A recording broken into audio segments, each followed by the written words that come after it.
It's a must for you installers that are trying to get production that you have a mini excavator with a hydraulic breaker on the job site. If you start cutting into a manhole and it's got 2 foot of concrete poured around it, you're not going to remove it with your cutter extractor.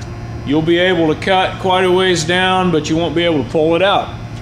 In that situation, you're going to have a hydraulic breaker. It's just the only option that makes sense. We want to be safe. We want to protect our workers from injury. Air hammers are dangerous, and they take a lot of time to do what this tool can do in just a short amount of time.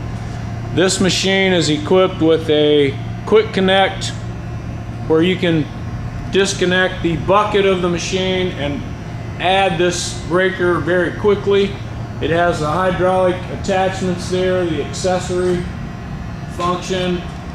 So, all the operator's doing is just pushing a button and this thing's breaking the concrete.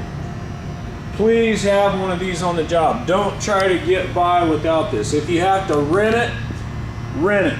But buy it or rent it, do whatever you have to do. Have one on the job at all times.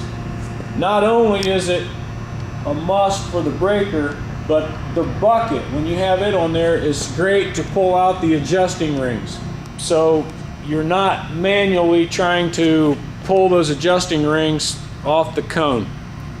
So this is a great tool to have. You can rent one, buy one. You can buy a real nice one, a more economical one. You can have a cab, no cab.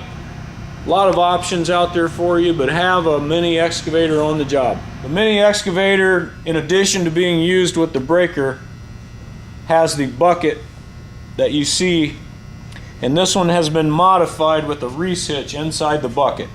It's pretty simple modification. It has a piece of cold roll that fits right up inside that, and there's a pin that goes through that holds it in. You'll see this being used later in the video.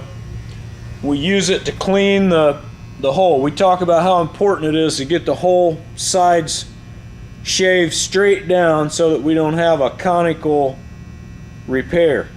This is the tool that we use to get that done, and it saves a lot of manual labor in that function. So try to have one of these. If you look, the bucket also has the teeth brackets removed, the castings there that the teeth go on. There's no teeth. It's a straight flat-edged bucket.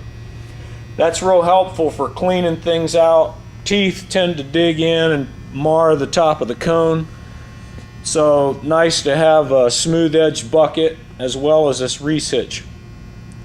It's also a small footprint bucket. Some buckets from some manufacturers are long from back to front. They're very long, so when you get in that excavation and start to curl your bucket, the back of it's hitting and marring the road. We don't want that. We want to leave a real nice clean edge around that cut we made through the road.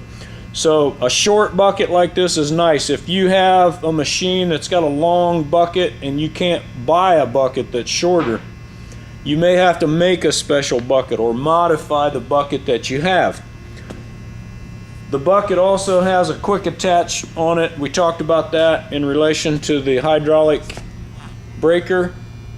You definitely want a quick change. You don't want to spend a lot of time switching back and forth from breaker to bucket, so this makes it real easy. You pull one pin. Some even have a hydraulic quick attach. It's your option how you want to do that, but have a quick attach.